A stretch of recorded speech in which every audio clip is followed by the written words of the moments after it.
마태복음 20장 29절부터 21장 17절까지 낭독하도록 하겠습니다. 20장 29절 저희가 여리고에서 떠날 때에 큰 무리가 예수를 쫓더라. 소경 둘이 길가에 앉았다가 예수께서 지나가신다 함을 듣고 소리질러 가로되 주여 우리를 불쌍히 여기소서 다윗의 자손이여 하니 무리가 꾸짖어 잠잠하라 하되 더욱 소리질러 가로되 주여 우리를 불쌍히 여기소서 다윗의 자손이여 하는지라. 예수께서 머물러 서서 저희를 불러 가라사대 너희에게 무엇을 하여 주기를 원하느냐.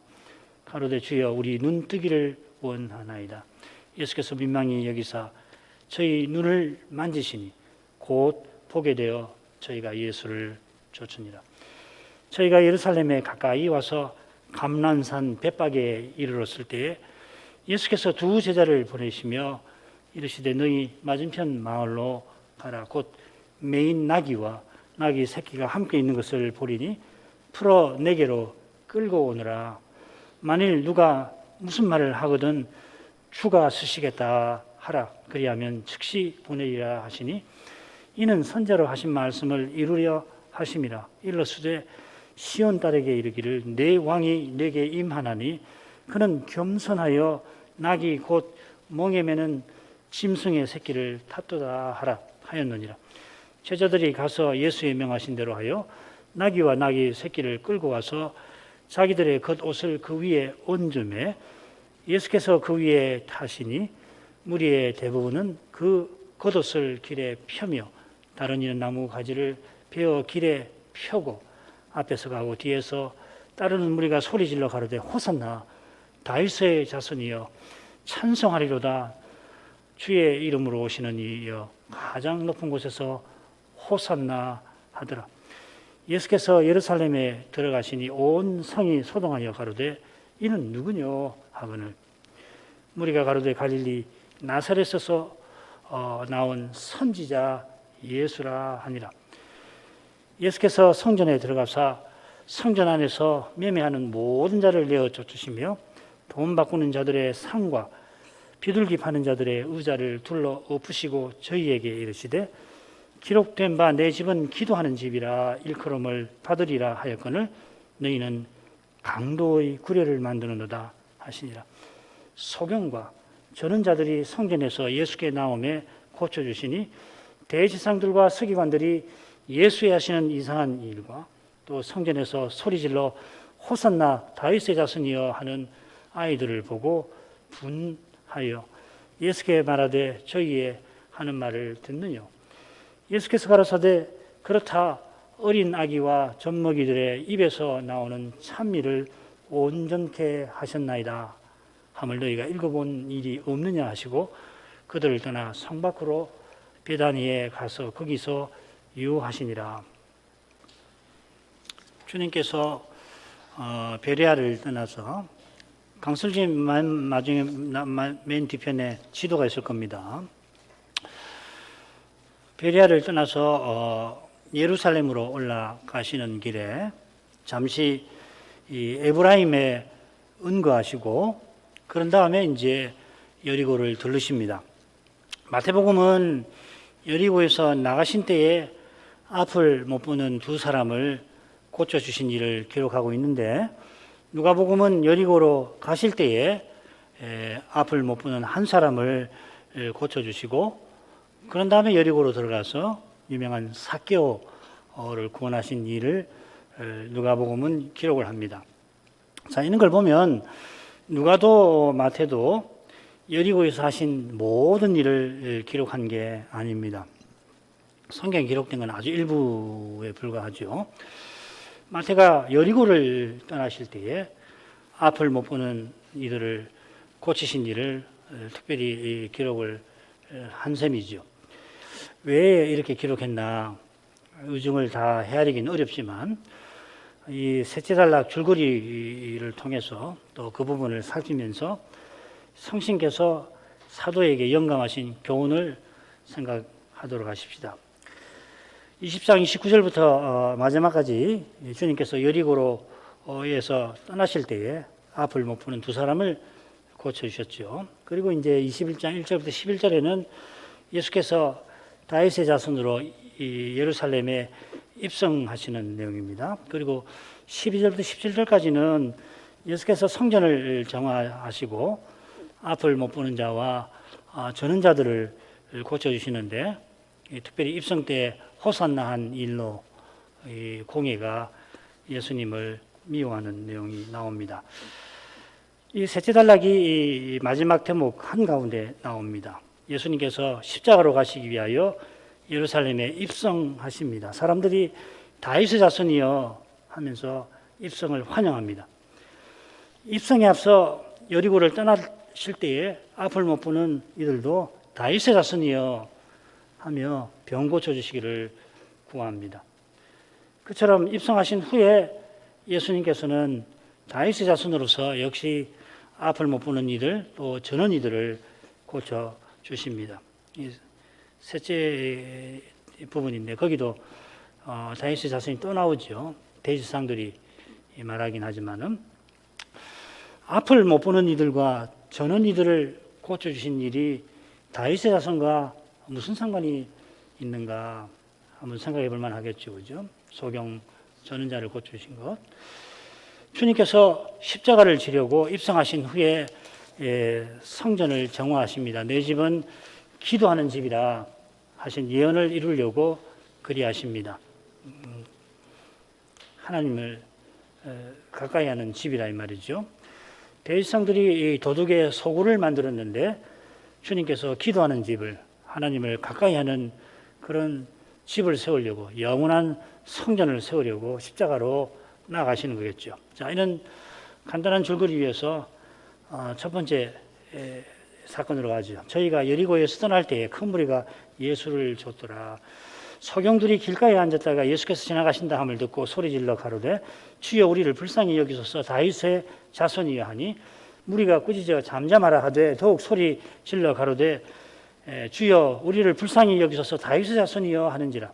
예수께서 머물러 서서 저희를 불러 가라사대 너희에게 무엇을 하여 주기를 원하느냐.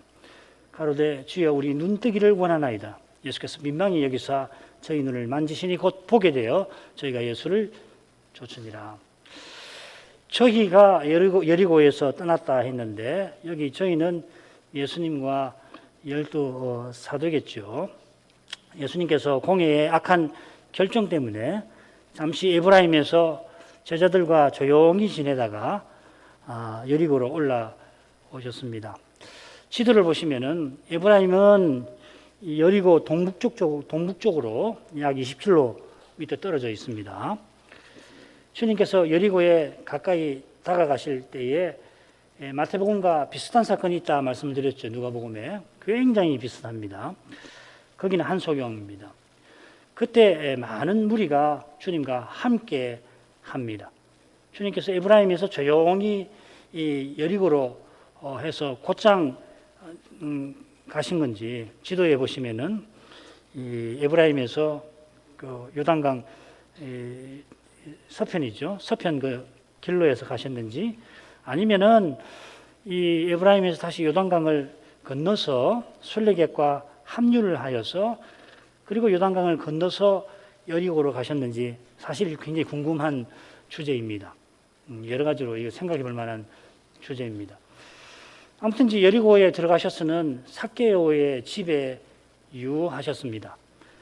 이 유한다는 동사가 오병이어 표적에 나왔는데 빈들에 모인 무리가 하룻밤 숙박이 필요하다 제자들이 아랬지요. 이런 걸 보면 삭개오의 집에 식사하러 가신 것만 아니고 적어도 하룻밤은 주무신 것 같습니다. 이게 이제 예수님의 그 십자가 지시기 전까지 그 일주일 연대기하고 사실 관계가 되어서 말씀드리는데 일단 듣고 들어 놓으십시오. 큰 무리가 예수님을 쫓았습니다. 길가에 앉은 소경 둘이 시끄러운 소리가 나니까 무슨 영문인지 물었죠. 그러니까 사람들이 예수께서 지나가시는 중이라 알려주었습니다. 그랬더니 앞을 못 보는 이들이 소리를 지릅니다. 사람들이 많은 데다가 필시 주님을 뵐 기회가 이번뿐이라 생각하니까 두 사람은 간절한 마음의 소리를 질렀을 것입니다.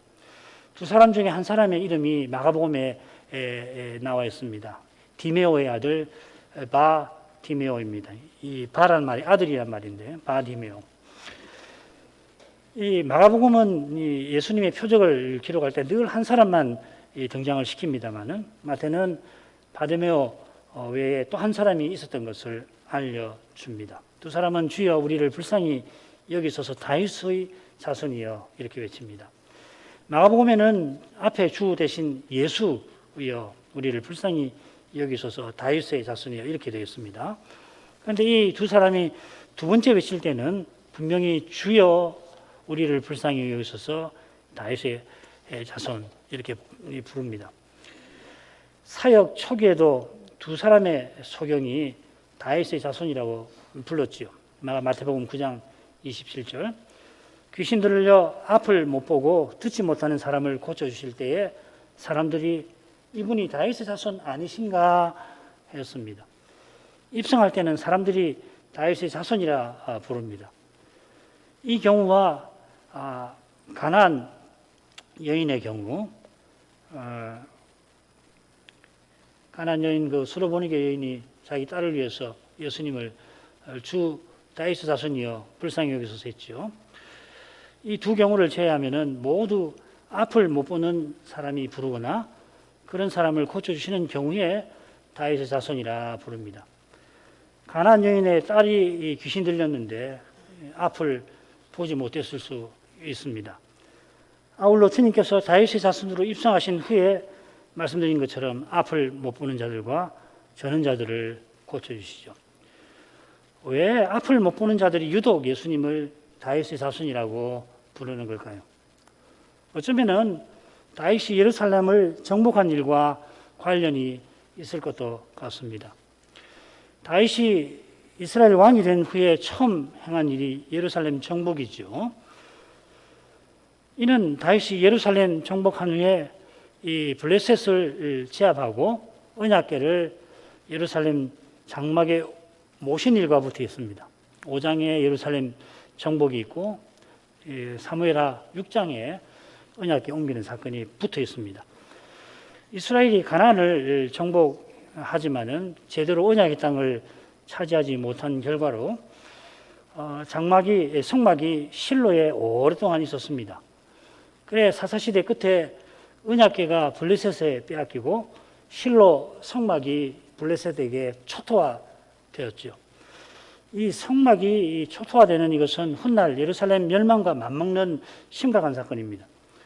하나님께서 사무엘과 다윗을 통해서 멸망을 우러치렀던 이스라엘을 회복시키신 겁니다.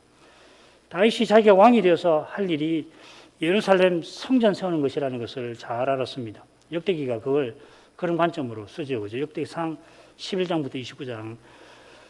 예루살렘 성전에 여호와께서 자정하셔서 언약의 나라를 친히 다스려 주시기를 바라던 겁니다. 이런 소원을 품고서 다윗은 먼저 예루살렘을 정복한 겁니다. 그때 예루살렘을 차지하고 있던 여부수 사람들, 여부수 사람들이 이 다윗을 향해서 뭐라고 그러냐면 소경과 절뚝발이라도 저는 자라도 너를 물리치리라 조롱합니다. 다윗이 그들을 향해서 소경과 저는 자라 부르며 이들은 집에 들어오지 못할 것이라 대꾸하지요. 마태는 예루살렘에 입성하신 주님께서 소경과 저는 자를 고쳐주셨다. 마태만 기록합니다. 이것은. 그렇게 기록하고서 다윗이 예루살렘을 정복하며 바라던 소원을 예수께서 이루셨다 전하는 것 같습니다. 이 점은 우리가 셋째 부분에서 좀 더 생각을 해볼 생각입니다. 이런 역사적인 배경이 있고요. 또 장차 메시아가 오시면은 소경의 눈이 밝아지고 저는 자가 사슴처럼 뛸 것이라 하는 선지자의 예언이 있어서 또 그 예언을 쫓아 주님께서 다시 보게 하시고 걷게 하신 일이 있어서 앞을 못 보는 이들이 유독 예수님을 다윗의 자손이라 부른 거 아닌가 저는 그렇게 짐작을 하고 있습니다. 다윗의 자손이 오셔서 소경과 전원자를 고쳐 집에 들어오도록 언약 안에 살게 하실 것을 바란 것이 아닌가 생각하는 겁니다. 이 두 소경이 앞을 못 보는 이 두 사람이 다윗의 자손을 어떻게 이해했는지, 그 시대 사람들이 어떻게 이해했는지 잘 모르겠어요. 제가 충분히 많은 자료를 다 읽어보지는 못했지만 아직 그런 설명을 들어본 적이 없고 본 적이 없습니다. 잘 모르겠지만은 예수님을 또한 주라고 부른 데서 이들이 다윗의 자손을 메시아로 고백한 것은 분명하죠. 여호와와 같이 높으신 메시아로 고백한 것 같습니다. 이런 점에서 마태복음 12장에서 주님께서 귀신 들려 보지도 못하고 듣지도 못하는 사람을 고쳐주실 때에 이분이 다윗의 자손 아니신가 사람들이 말했는데, 그들보다 두 소경이 예수님을 더 바르게 깨닫고 있었던 것 같습니다. 예수님께서 다섯째 대목 마지막에 22장 끝에 다윗의 자손이 다윗의 주가 되시는 신비를 바리새인들에게 드러내실 겁니다. 너희들 다윗의 자손을 말하는데 어떻게 다윗의 자손이 다윗의 주가 되시는가 물으시죠. 대답 못하지요.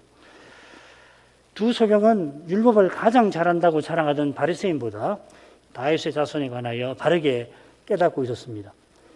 주님께서 나면서 앞을 못 보던 사람을 고쳐주신 사건에서 바리새인들을 향하여 하신 말씀이 생각납니다. 너희가 소경되었다면 죄가 없으려니와 본다고 하니 너희 죄가 그저 있느니라. 이들이 비록 앞을 못 보는 처지였지만은 하나님께서는 이들이 보아야 할 것을 보게 하신 것입니다. 그래 그들은 우리를 불쌍히 여기셔서 외칩니다. 두 사람은 주의 자비를 구합니다. 자기들도 앞을 못 보는 병에서 건짐을 받아서 언약의 나라에서 의젓한 백성으로 살기를 바란 것입니다. 당시 앞을 못 보는 사람들이 어떻게 연명했냐면 사람들이 많이 오가는 그 길가에서 구걸하며 연명했습니다. 게다가 요한복음 9장에 나온 대로 앞을 못 보는 것이 죄 때문이라 하는 인식이 당시 언약 백성들 사이에 팽배했습니다. 심지어 식구도 이 사람을 죄인 취급했을지 모릅니다. 어려움이 생기니까 네가 죄를 지어서 소경으로 나서 이렇게 힘들게 하느냐 했을지 모릅니다. 이만큼 불쌍한 처지도 없습니다. 그들의 구원과 소망은 오직 하나님께 있었습니다. 이제 그 다윗의 자손이 지나가신다 하니 이들은 있는 힘을 다해서 주님을 불렀던 것입니다. 그랬더니 무리가 꾸짖어 잠잠하라 합니다. 이 무리의 태도는 안수를 바라고 주님께 온 어머니와 어린아이를 꾸짖던 제자들을 떠오르게 합니다. 제자들이 높은 마음에 여인과 아이의 기도를 하찮게 여겼습니다. 지금 무리도 비슷한 태도가 아닐까 생각합니다. 그들이 지금 제자들만큼 하나님 나라가 곧 나타날 줄로 생각했는지는 확실치는 않습니다. 곧 그들이 주님의 일성 때에 다윗의 자손이여 하고 외칠 겁니다. 어떻게 해서 이들이 그렇게 외쳤는지 사실 잘 알기는 어렵습니다. 분명한 것은 그들이 지금 주님을 쫓는 그 생각, 쫓아간다는 그 생각이 제자들의 생각과 크게 다르지 않다는 사실입니다. 오병이어의 표적을 맛보고 예수님을 왕으로 세우려고 하는 바로 그 생각에서 지금 주님을 쫓고 있습니다. 그처럼 자기들이나 예수님을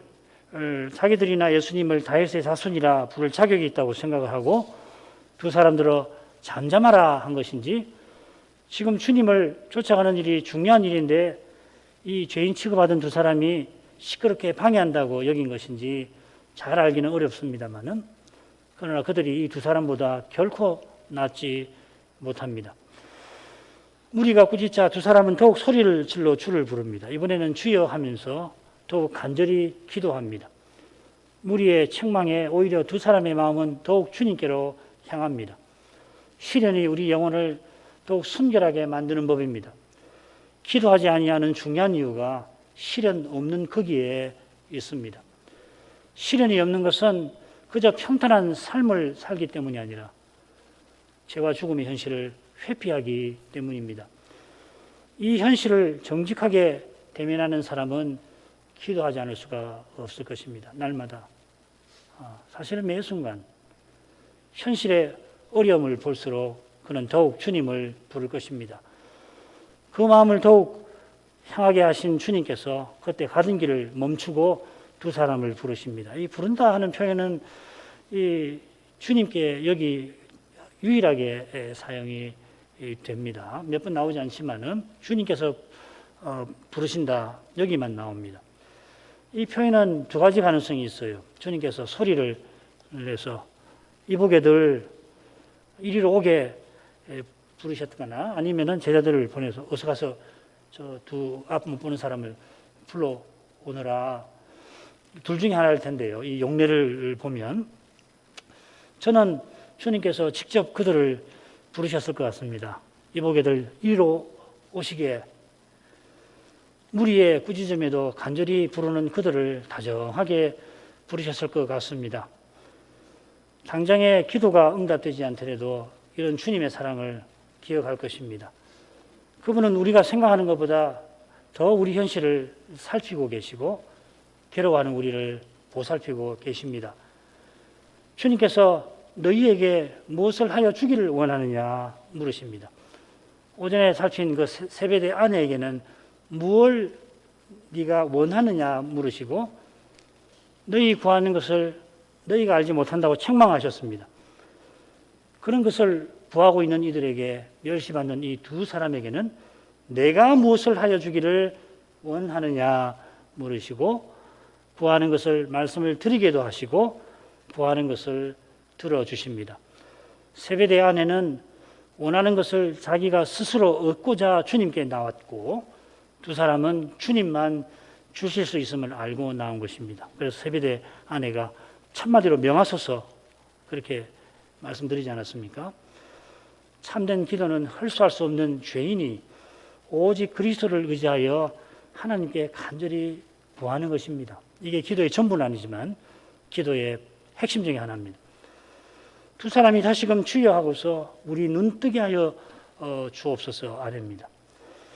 예수님께서 민망히 여기시고 불쌍히 여기시고 그들의 눈을 만져 낫게 하십니다. 그들이 바라던 자비를 베풀어 주시고 또 그들이 구하는 것도 주셨습니다. 주시되 멸시받고 심지어 저주도 받았을 사람들에게 손가락질 당했을 그 눈을 주님께서 친히 어루만져 주셨습니다.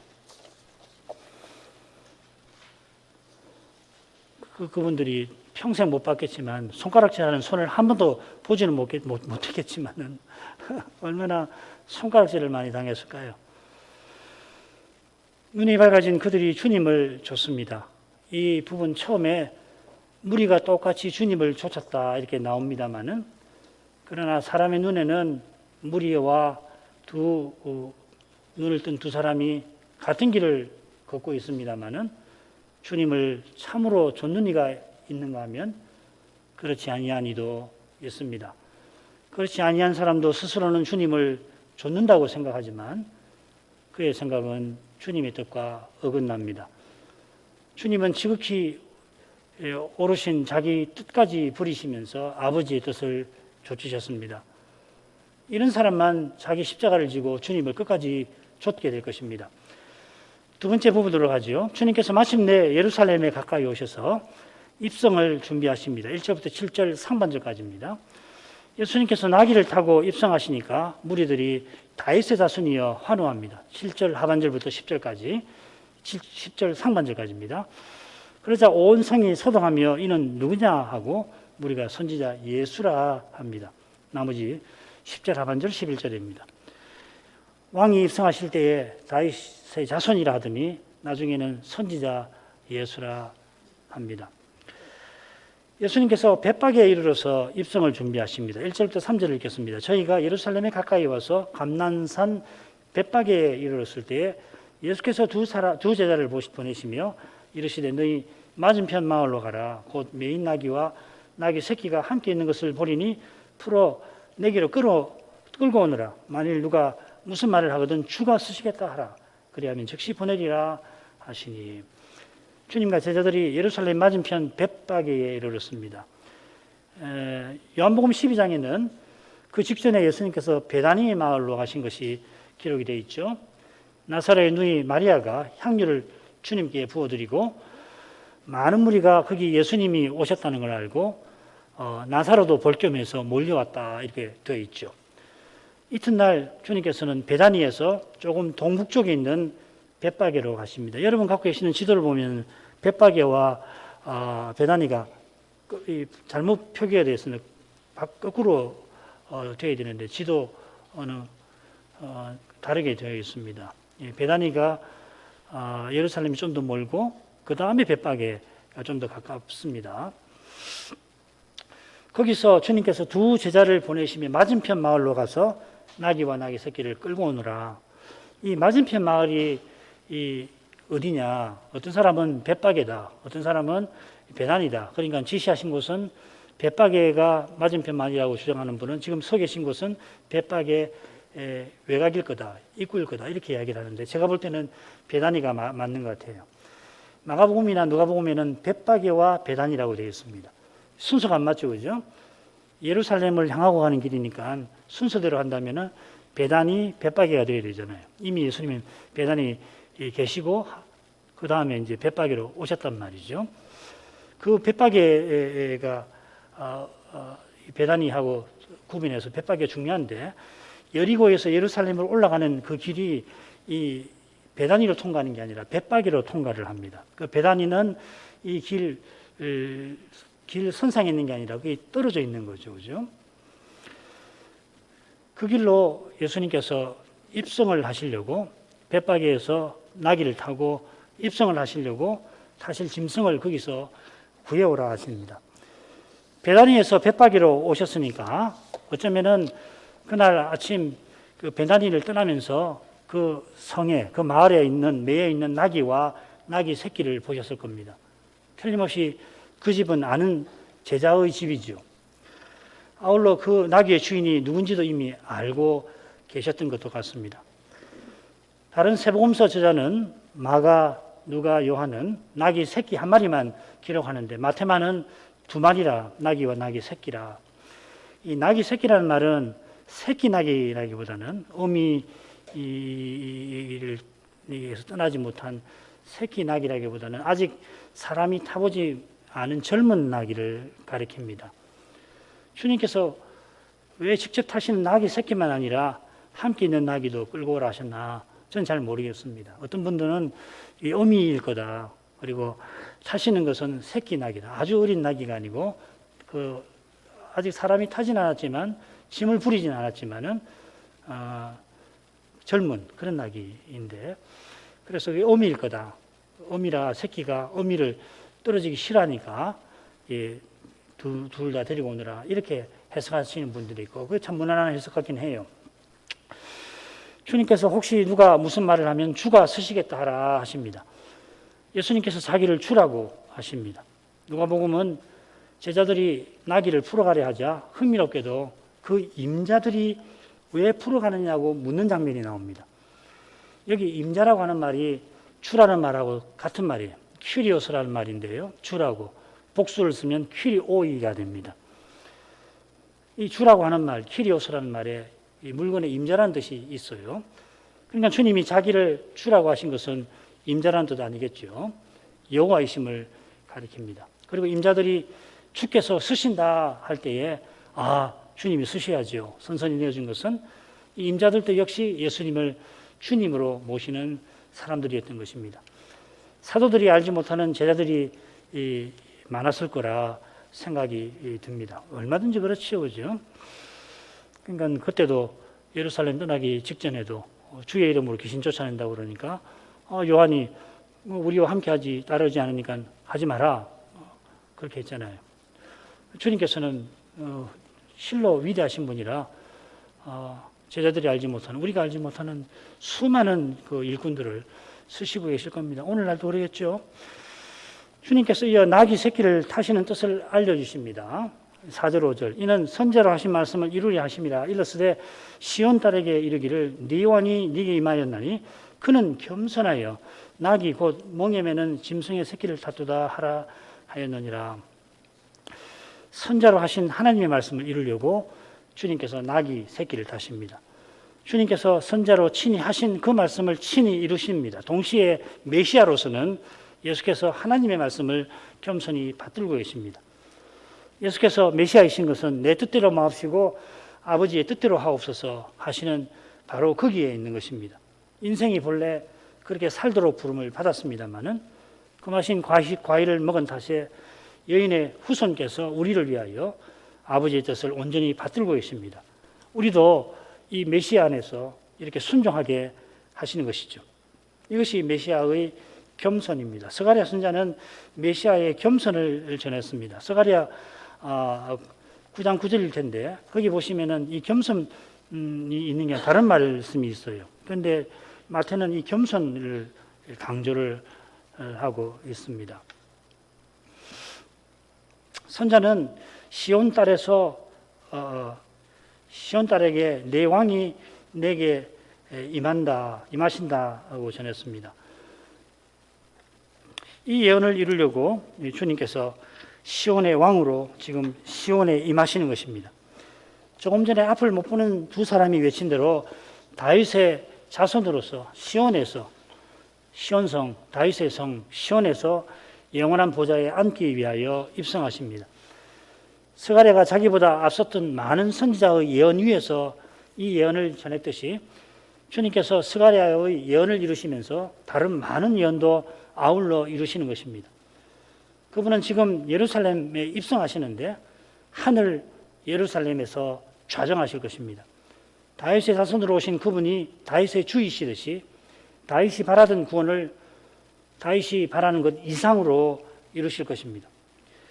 이것은 시온의 왕께서 겸손하신 것과 딱 붙어 있습니다. 오전에 살핀 대로 주님은 이방인의 식군자와 달리 섬기러 오십니다. 이방인의 식군자가 자기 백성을 섬기는 것과 비할 수 없을 정도로 지금 그분은 낮게 되셨습니다. 그분은 나는 겸손하다 하실 수 있을 만큼 겸손하십니다. 우리 가운데 아무도 나는 겸손하다 말 못하죠, 그죠? 인생 가운데 나는 겸손하다고 말하면 교만하는 건데 홀로 주님은 나는 겸손하다 하실 수 있을 만큼 겸손 자체이십니다. 그분 외에는 아무도 나는 겸손하다 하지 못합니다. 얼마나 자기를 낮추든지 그건 우리에게 당연한 겁니다. 우리는 원래 낮은 존재니까 당연한 겁니다. 그러나 주님은 하나님으로서 사람 되셨고 심지어 죄인 대신 목숨을 버리십니다. 이 주님 안에서만 인생이 참으로 겸손할 수가 있습니다. 주님이 겸손하신 것은 낙이 타신 데서도 드러납니다. 세상 임금은 쉼과 아름다움의 상징인 그 멋진 말, 백마저주로 혹은 검은 말을 탑니다. 이스라엘 임금은 노새를 탑니다. 노새를 타는 것은 레위기 19장 19절과 붙어 있죠.